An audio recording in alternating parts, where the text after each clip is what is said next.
Welcome to another edition of the News Review. In this edition, Japan's Prime Minister has called on the U.S. and Europe to act in unison with Tokyo against China as a key challenge. Fumio Kishida says his country will never allow any attempt by China to unilaterally change the existing international order by force.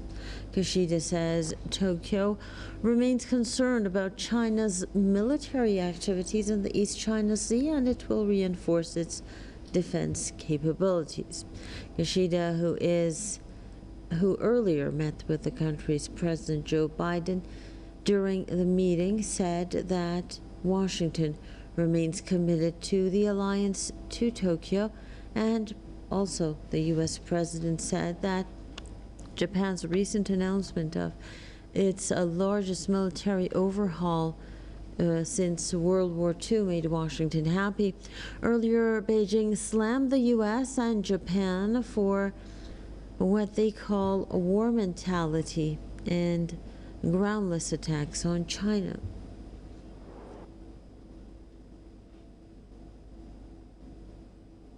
China urges the United States and Japan to abandon a Cold War mentality and ideological bias, stop creating imaginary enemies and replicating the mindset of the new Cold War mentality in the Asia-Pacific, and refrain from becoming countercurrents that destabilize the Asia-Pacific region.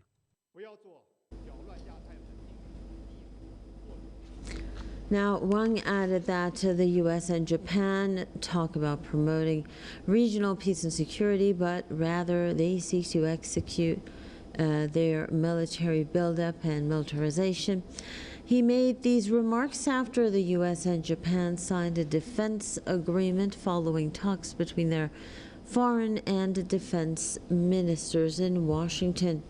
They described China as the greatest strategic challenge in the two Pacific and in the Indo-Pacific, that is, and beyond.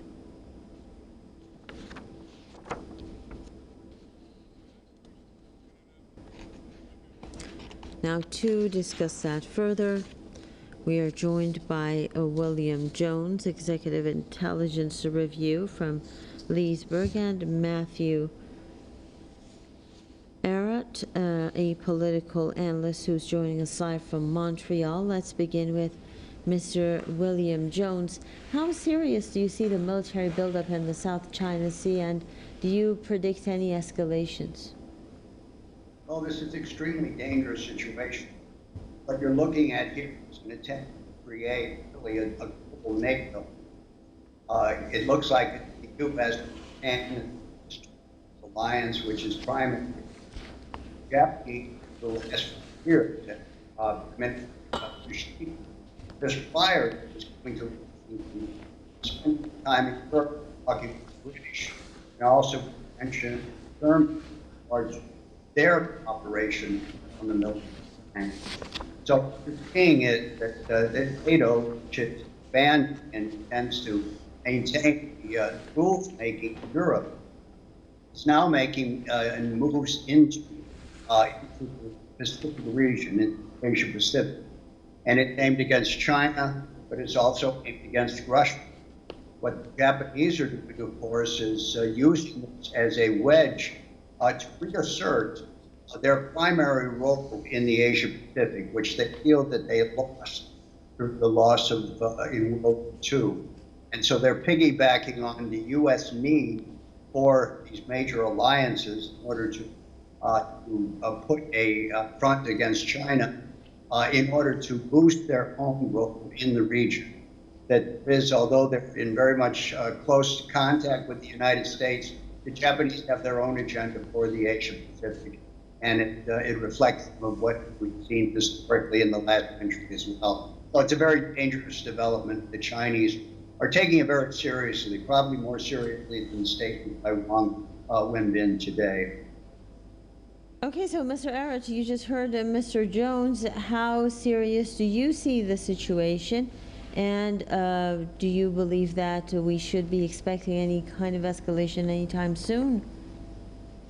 Well, I was only able to somewhat hear some of Mr. Jones's contributions, so if I repeat anything, I apologize, but it is indeed extremely serious and dire. The fact is that it's not simply about Japan per se, but rather the entire encirclement, the containment of China, of which there are 100,000 US troops in the Pacific in China's backyard, South Korea, Japan, massively conducting saber rattling, and this has been going on since the Asia pivot was really launched by Obama, which has been taken up in full force. And so, as Mr. Jones has said, there is a targeting of both Russia as well as China, and those who are pushing this policy, and especially getting Japan to let go of Article 9 in its pacifist constitution in order to allow for Japan to carry out an offensive strike in the context of its allies being threatened, which is very, very ambiguous. This is immensely dangerous, and the weapons, the long and the medium and long range missiles that are also being invested in by Japan in this context is extremely dangerous ideologically for China and for the rest of the world. Okay, so Mr. Jones, how do you see the future considering the reactions that we've seen from the U.S. and Japan? Well, basically, this is an offensive operation of the U.S. detriment to retain a role which Japan, after the breakup of the Soviet Union, really as the single superpower. But that role is now in the past. China is a major player, is one of the biggest trading partner in the world today. The world economy is more dependent upon what China does, what decisions they make, than really what the U.S. decides. And most of the world realizes that. China has also built up a great deal of goodwill in the world generally, particularly in the developing countries, who are more or less opposed or very skeptical of the U.S. moves to reassert their so-called hegemony. So the U.S. has a tremendous amount of military power, especially through this grouping of alliances, or what you would call the global NATO. But it's not clear how far that's going to go. They're having trouble in Europe now because of the conflict in Ukraine, which the United States is continuing to push in order to whittle down Russia somewhat. And in the Asia Pacific region, most countries are concerned about getting out of this COVID pandemic and getting back to economic activity. In that respect, China and its opening up and its reduction of the COVID restrictions that we've seen in the last couple of days has created a tremendous amount of enthusiasm. So you have good signs coming out of there, and I think a lot of goodwill for China and opposition to this attempt to create a new Cold War on the part of most of the world.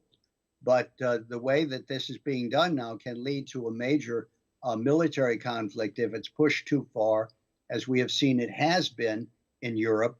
The same thing can also happen in the Asia Pacific, but I think that cooler heads will prevail, and that the countries in the Asia Pacific region are not in favor of military conflict, and would, in that sense, support China in its attempt to try and bring down the tensions considerably. So, Mr. Ehret, you just heard Mr. Jones's comments. I hope that you heard them completely this time. Last time we had some technical difficulties, of course. So, Mr. Ehret, as Mr. Jones mentioned, hegemony is the name of the game the U.S. is playing. On the other hand, China is asking the U.S. and Japan to let go of that Cold War mentality. Do you believe that the U.S. will ever give up that that will to be in a unipolar world where it can say that the U.S. is calling the shots? Well, I think if the United States is to survive the coming storm, which in many cases it's brought onto itself, it will be because it rediscovers its lost or its forgotten heritage, which once put the emphasis upon win-win cooperation and looking for the benefit of our neighbors in the context of mutual economic development, which we saw with the foreign policy outlook of people like John F. Kennedy, like Franklin Roosevelt, like many of the great Americans who tend to get assassinated while in office. However, I mean, China today has really taken up that torch of a win-win philosophy, and I think that's one of the best points of salvation for the nations of the world in this time of crisis. So certainly China has always emphasized the importance of cooperation around things like the regional comprehensive economic partnership, which amongst those nations of the Pacific, this is one of the biggest and most important free trade agreement zones in the world, but tied to China's emphasis on building real infrastructure, building and increasing the productive powers of labor of society.